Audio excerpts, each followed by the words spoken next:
सांगड़ में तहरीक इंसाफ की tiger force की जानब से इमरान खान के हक में रैली निकाली गई। सांगड़ से हमारे नुमाइंदा एहसानुल्लाह जमाली के मुताबिक पाकिस्तान तहरीक इंसाफ सांगड़ की टाइगर फोर्स की जानब से इमरान खान से इज़हार यकजहती करते हुए इत्तफाक चौक से सांगड़ प्रेस क्लब तक रैली निकाली गई।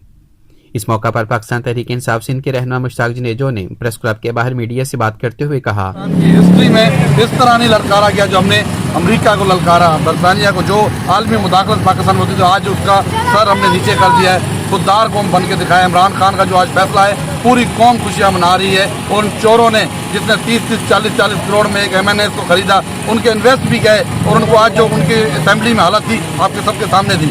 अच्छा, अपोजिशन कहती है कि इमरान खान जो असेंबली के फ्लोर से मतलब भाग गए, उन्होंने कोई असेंबली को अपोजिशन या असेंबली में कोई किरदार अदा नहीं किया, इस पर आप क्या कहेंगे? असेंबली में सबसे बड़ा देखो ना, स्पीकर के हाथ में होता है, उसको फैसला चैलेंज भी नहीं होता। उसने ये फैसला किया है।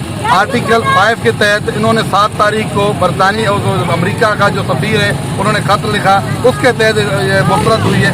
अच्छा, अगर अपोजिशन इतनी जो है अवामी पार्टी है तो इलेक्शन हो रहा है ना, खान साहब इलेक्शन जा रहे हैं, 22 करोड़ आवाम में इमरान खान जा रहा है, हमारे साथ है, पता पड़ जाएगा। क्योंकि उनको पता है कि 25 करोड़ में MNA बिक सकता है, इंशाल्लाह पाकिस्तान का वोट नहीं बिक सकता, इनसे बदला लिया जाएगा। इनको पता पड़ेगा जब ये दिन में आएंगे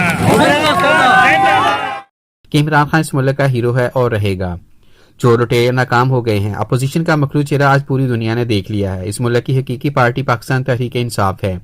इंशाल्लाह आने वाले इंतखाबात में भी इन चोरों और मुल्क दुश्मन अनासर को अवाम रद्द करेगी। रैली की क़यादत सनी यूसुफजई ने की। इस मौका पर रैली के शुरका ने वज़ीर आज़म इमरान खान के हक में नारे लगाए और अपोजिशन के खिलाफ शदीद नारेबाजी की।